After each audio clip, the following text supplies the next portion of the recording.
Welcome to the latest episode of the Healthcare Innovation Podcast. Today we have with us Bhargav Sri Prakash. Bhargav is an entrepreneur, an expert on digital health, and recently in the news because he got the patent for a digital vaccine. So very excited to talk about this recent topic with Bhargav. Bhargav, welcome to this episode. Thank you. Thank you, Purav. Thanks for having me. Great. So, Bhargav, this is the question on everyone's mind. Everybody read a snippet in the news that you have got the patent for the first digital vaccine, but none of us understand what is a digital vaccine. So maybe you start with helping us understand that a little bit, and there are lots of questions that we have for you after that. Oh, thank you. Thanks again for, I guess, covering this innovation and this work. I must. Full disclosure, we've been working on this for almost 12 years. So it is the news is a lagging indicator of, what has actually gone into creating the field or the space. In fact, vaccines, as our audience knows, and especially over the last 2 years, I think it's top of mind for a lot of people. Everybody kind of has followed and got a deeper understanding of vaccines and what they can do, especially as we deal with COVID and COVID-19. But vaccines are really kind of, in my opinion, the bright spot in modern medicine, because historically they have given us a world where we have, eradicated polio from India and eradicated smallpox from the whole world. Vaccine technologies focus on prevention or boosting the immune system so that the immune system develops kind of like the defense mechanism against a particular virus or a pathogen. In previous versions of vaccine technologies usually involved an inactivated virus. So they basically kill the virus and allow the body to get familiar with the shape of the virus so that it develops antibodies based on the outer shell or the corpse of the virus. Other technologies in vaccines involve, even fragments of the virus, or variants of the virus that are less dangerous or infectious. And that trains the immune system to develop a defense mechanism. And then even for tetanus, they use toxic substances, so inorganic substances as a tetanus vaccine. Now, of course, vaccines have had a bit of a renaissance in the last few years, and mRNA editing technology itself is a technology that has never been used, where you have mRNA or protein sequences that are almost custom generated to train the body to create antibodies for that spike protein. And so while there is innovation happening across the spectrum in terms of vaccine, the underlying technologies, how to harness the immune system. This is an area we've been, as I was saying, working for over a decade. The focus or the Center for Digital Vaccines, or the Digital Vaccine Project, is really at Carnegie Mellon University in Pittsburgh. And we have thought about, frontier technologies, whether it is AI or neural networks or deep learning, machine learning, and this whole area emerging called neurocognitive computing. And we've been thinking about how can all these technologies almost non-invasively read and write at the biomarker level to lower the risk of disease. And our focus was always on metabolic disease. We were really thinking of diabetes, heart disease, hypertension, cancer, and really using kind of the brain as kind of our central kind of biological pathway between the brain and the gut microbiome, and then on to the immune system axis. How can we almost unleash the self-healing powers of the body by stimulating the brain non-invasively? And our methods of doing this really used virtual reality technology. I guess now there's a buzzword for that also, with metaverse and all of that, but really using gamified virtual reality technology to stimulate the brain. And this virtual reality content is all generated by a neural network, so AI. And so it's based on fundamental science of neurocognitive training or neuromodulation. So we can almost strengthen parts of the brain very deliberately, message the brain, and then read and write to biology. So that's how digital vaccines have evolved.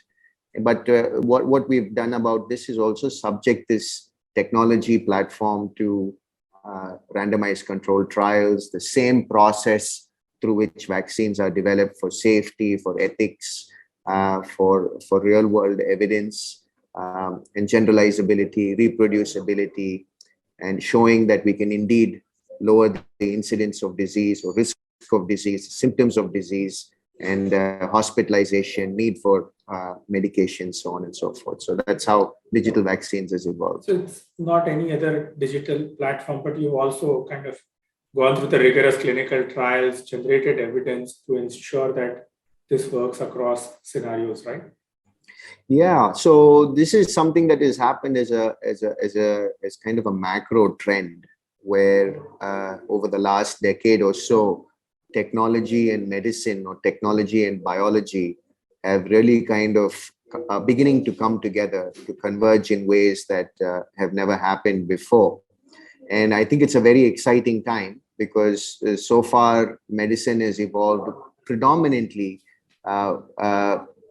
thinking about treatment or even vaccination through biochemistry, and by either using a molecule to have a cellular kind of a cellular or intracellular kind of an outcome. But I think it's become apparent, and we're past that point of no return, where technology itself can induce these kind of physiological outcomes. So therefore, digital medicine or digital therapeutics has emerged as a space.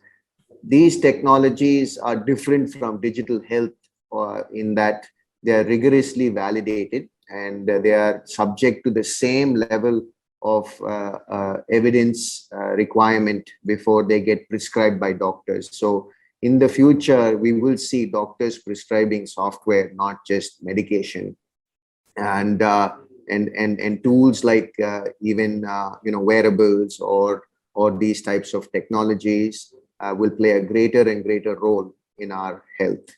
So that's how digital vaccines are really the vaccine kind of sliver in digital medicine. And what differentiates this from digital health is that these are prescription grade, biomedically validated, safe, effective, backed by clinical trials, publications, reproduced by independent researchers, and then kind of administered to the public at large. That's very cool. Bhargav, tell us a little bit about what are the vaccines or solutions that you already have available today. What is in the pipeline, if you can share any of that information with us? Yeah, that's a great question. Vaccines are, typically we thought of vaccine preventable diseases being infectious diseases. I mean, that's where the greatest success of vaccines have been demonstrated, and we're all living beneficiaries of polio being eradicated, and smallpox, and so on and so forth, and even COVID-19, I think, largely contained for people who are immunocompromised as a result of advances in vaccines, but largely in the domain of infectious diseases. While we started out with this research, I think we kind of came to it with a kind of a hypothesis that there is a real pandemic, the tip of the iceberg being risk for infectious diseases like COVID, but the real pandemic affecting billions of people were really metabolic disease. So it is diabetes, it is heart disease, it is hypertension, it's cancer. There's also mental health. There is also, all these non-communicable diseases. We focused our digital vaccine platform on metabolic disease risk or metabolic syndrome. So we're creating, and we've created, I guess, a candidate for a diabetes vaccine, a heart disease vaccine, a cancer vaccine, a hypertension vaccine, and so on and so forth. Now, the power of the biological pathway that we're able to access, which is the brain and the gut microbiome, and then going on to the immune system, is central to our health. It's kind of at the core of our existence. And so what we have also recently found is that we can expand the scope of our platform to tackle infectious diseases. So we're actually running large-scale field trials, randomized control, phase 3 type trials to show or to quantify any impact in being able to prevent or to reduce the incidence of COVID-19 and also influenza. So now we have expanded the platform beyond metabolic disease, which was kind of the bedrock over the last 10 years, and since the pandemic really kind of ventured into seeing that we can lower the incidence of COVID-19 also. But the pandemic, actually, COVID-19 has been a huge inflection point, I think, for all of us, and definitely for health, a wake-up call in many levels. But it kind of exposed the intersection between metabolic health and risk of infectious disease. So as the data has shown now, those people with diabetes and heart disease and otherwise immunocompromised through cancer and hypertension are at much greater risk, mortality risk or symptom risk, hospitalization risk from COVID-19. So the cytokine storm is linked to a lot of metabolic kind of abnormality or aberration. So having us be able to tackle this at the root and be able to fix the problem, especially with our focus on pediatric population and children. So we're really intervening early using the brain and the gut and doing so non-invasively. To create lifelong benefit is how this space has evolved. So, like you said, right, metaverse, software as a medical device, these are recent terms. And you mentioned a couple of times, you started this journey 12 years ago. So very keen to hear like a little bit more about your journey, your background. How did this start? How did you get inspired to start on this journey in a time where all these words, the entire buzz did not exist? No, 12 years feels like a long time, but it's really gone by so fast. I grew up here in India, in Chennai, and went through school and did my undergrad at College of Engineering, Guindy, at Anna University. I'm a mechanical engineer by training, but life journey for me. I went at that time. I used to love to race cars as a mechanical engineer, and then I went because I had a passion for automobiles. Went to the University of Michigan in Ann Arbor. My research was always on the advanced simulation side of mechanical engineering design, so combustion, computational fluid dynamics and thermodynamics. So we created all these simulation tools that were useful to the car companies to predict fuel economy, performance, and emissions and things like that by running simulations as opposed to running experiments on physical prototypes. But the underlying math and the simulation technology became a company based on my research in graduate school. Life began serendipitously for me as an entrepreneur. So that company actually eventually got acquired in 2005, and we worked with in Ann Arbor, based out of Ann Arbor in Michigan, worked with a number of auto companies. After I exited that company, I kind of started another company in the virtual reality simulation space. And I think a lot of that is kind of the foundation for this kind of application of virtual reality. So interestingly, in 2005, believe it or not, before smartphones themselves were around, we had, I think, created a metaverse to help American universities recruit students by having a virtual reality kind of replica of their campus, and having children or prospective students create avatars and explore the campus and meet other students, because it was all multiplayer, so they could become part of a community and experience a campus from anywhere in the world on their computer. And the primary reason for that was my alma mater, University of Michigan, was kind of a first use case. They were trying to lower the barriers of access for underprivileged minority applicants who couldn't visit the campus. They were, spread across America, but they knew that when these children came to campus, they were much more likely to apply and enroll. So the idea was to remove the barrier of physical travel. In a world of social distancing, this is probably more relevant today than ever.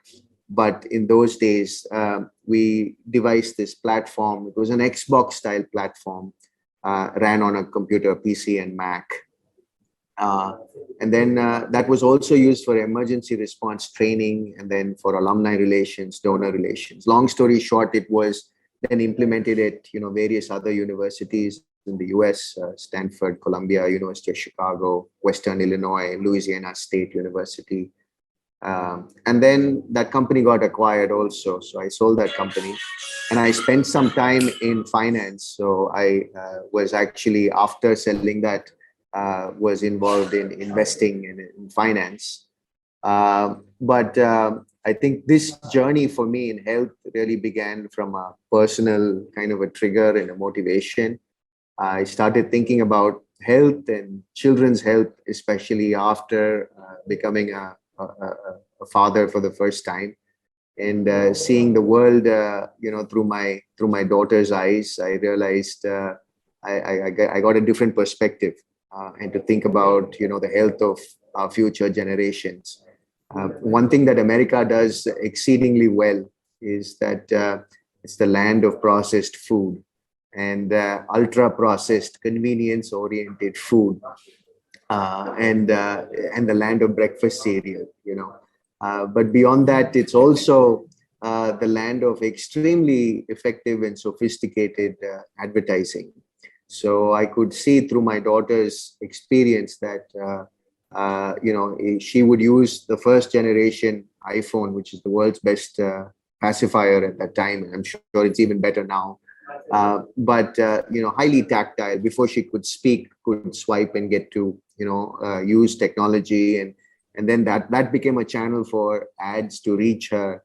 And I saw how her food preferences, because all her favorite cartoon characters endorsed all this highly processed food, which once she developed a taste for, idli and dosa and all of that, just cannot compete against that level of sugar and processed, flavor enhanced, colored food, and engineered. It's literally engineered. I wouldn't even call it food. It's just something that your body will tolerate or accept. But it got to a point where she developed a lot of health complications as a result of the diet. She developed foodborne allergies and developed asthma. And luckily, she's fine now. But it was a long kind of a trajectory that woke me up to realizing that the seeds of diabetes and heart disease and hypertension and cancer we're planting in the minds of young children even before they can understand the world. And as an entrepreneur, as an engineer, as an investor, as a capitalist, I felt that this was a case of capitalism that's really gone crazy. And I also realized that in our world, in medicine, the focus is mostly on treatment. So there's a lot of not enough focus on prevention. So there was too much of profit from sickness. So to put it candidly, as I saw it, and vaccines were really kind of inspiring in terms of how we've eliminated, or how as a society we evolved to empower people with good health. So that was the journey. So from there, the cosmos took me down this path. I spent some time as a fellow of the Kaufman Foundation, and they have an interest in entrepreneurship and societal impact. So I worked with them and as a fellow, and got introduced to this brilliant neuroscientist who was doing some of the world's first work on neural imaging of children and understanding from a neural response perspective what was likely to cause pre-diabetes. And the project began in 2011, and then of course we've kind of evolved an entire field from there. So it's only possible because of an incredible ecosystem. Carnegie Mellon, Johns Hopkins University researchers, University of Pittsburgh Medical Center, which is the home of the polio vaccine, and University of Michigan School of Public Health, which has also played a huge role in developing the world's first polio vaccine, Stanford School of Medicine, University of Oxford, Baylor College of Medicine. So we have now a huge collection of scientists and researchers led by Carnegie Mellon, which is the home of the birthplace of artificial intelligence. So really trying to bring together, the best scientific minds and research minds to define how these frontier technologies that are scalable can impact global health. So I know that was a long answer to a simple question, but I hope it wasn't too confusing. No, it was not too confusing. It was quite inspiring how you took something personal into and converted into a solution for the greater good. I think a lot of great innovations are born that way. So Bhargav, it's been you are now a serial entrepreneur. This is the third venture, like you mentioned. You have kind of been along this path for a very long time. What are some of the top lessons that you would like to kind of share with other aspirants like myself, for example, who are headed down this journey? What are some of the things that they should observe and look out for to kind of improve the probability of success and make an impact? Yeah, as you said, I've worn this hat as a founder a few times, and I think I've also grown as a founder in terms of what problems or what I want to be deliberate about. I think the first few kind of attempts or the companies that I created were much more practical. They weren't so they weren't exploring, or they weren't trying to. They weren't going into some blue ocean or deep space. The idea that we were thinking about, that through software we can create vaccines, was just really far out. It was really what nobody saw that as a possibility. It seemed like what you would watch in the movie The Matrix or some sci-fi movie, right, where you can have this vaccine delivered straight to your brain and then you're good to go. But I think for us, the North Star has always been a strong desire and a goal and a conviction to deliver societal impact. I realize that we've come from a position of privilege. Each of us have our privileges and our own challenges, and so felt that having had the experiences I've had, I felt like I want to really focus and go deep in terms of ensuring that whatever we create actually can benefit humanity and can benefit planetary health. So as I thought about all these issues, especially as I said, after becoming a parent and realizing that now I have a vested interest in the future of humanity and their well-being, realized that what is good for health is also good for the planet. So we decided that empowering individuals with AI was something that we want to do. This is a complex. It's not a first order business. It's not a second order business. It was an nth order kind of a problem. We had to not only show that it worked, then it had to be safe, it had to be proven. And then now we're getting to this phase of how does it get commercialized and how does it get rolled out. So I think every person and every individual has, has inherent strengths and unique attributes. So as a founder, I think it's important to realize that that's truly a blessing, and then to pick and choose what you want to spend your time on based on your limitations or your constraints or your resources or what you want to, what you want to see in the world, right? So be the change, as Mahatma Gandhi had kind of inspired all of us. So I think there are no right ways. There are different paths as a founder, as an entrepreneur. But you want to pick something that you can evolve into. I would honestly tell you that this is the hardest challenge I've ever taken on. So I'm deeply intellectually stimulated.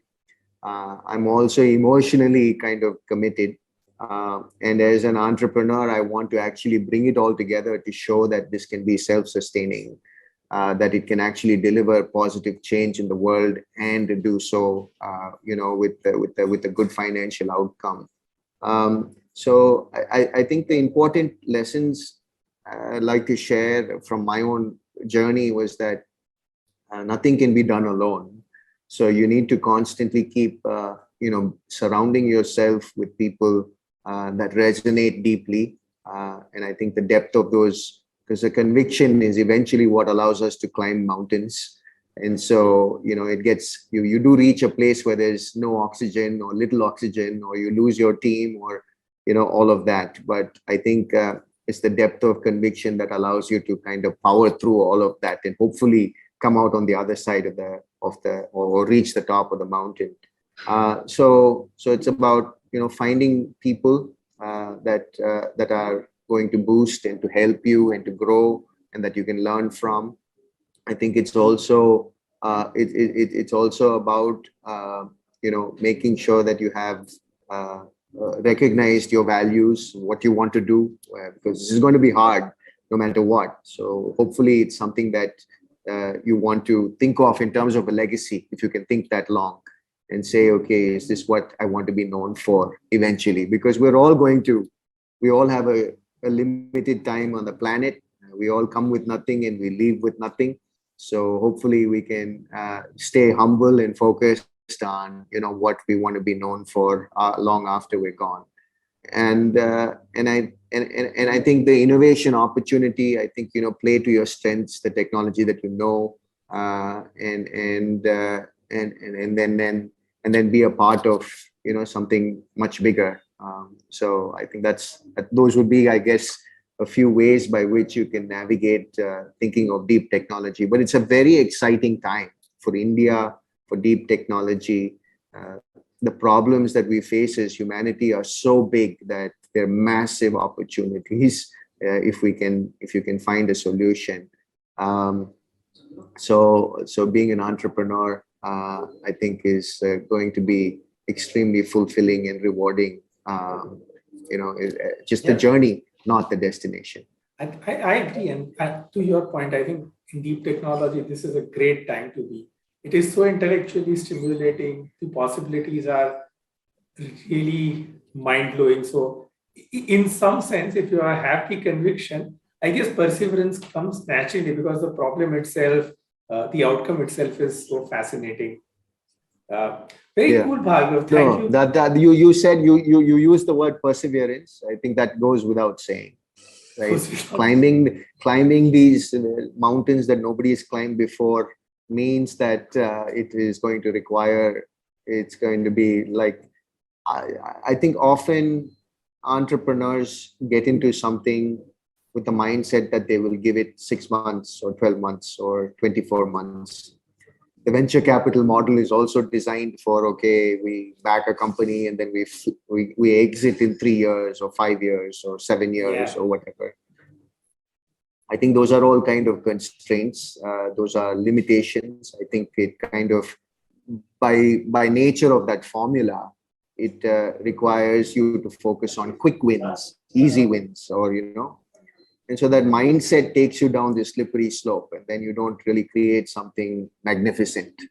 I think of our own civilization, Purav. I think our ancestors clearly, when they designed or they thought of creating the Brihadishwara temple in Tanjavur, it's magnificent. We don't even understand how they built it, but it was something that the human mind was able to achieve. And we see it. We see evidence of it standing 1,000 years afterwards in its magnificent form. That is just one example. India is filled with jewels like that. So it is possible. The mind is possible. The human mind is possible. It's possible for the human mind to achieve these kind of incredible things that will last, millennia, thousands of years. So perseverance. There is no doubt that what it took to create something as marvelous required enormous perseverance, attention to detail, focus, discipline, hard work. All those things go without saying. Practice, training, failure, the ability to pick up. You build something, it doesn't work. It feels like a huge loss, but you still kind of manage to pick up and leave and pick up and move on to the next attempt. So all those things are super important. Very true. Well said, Bhargav. Well, Bhargav, it's a pleasure listening to your entire journey, the kind of innovation that you've built and what you continue to kind of build further on. Thank you so much for taking the time and sharing all these insights with us. Indeed. No, it's my privilege, and I wish you all the best with the journey. And I think all whoever is listening, inclined towards either deep tech or the future of humanitarian impact. Wish you all the best, and I'm sure we'll be able to collectively come together to win. Thank you.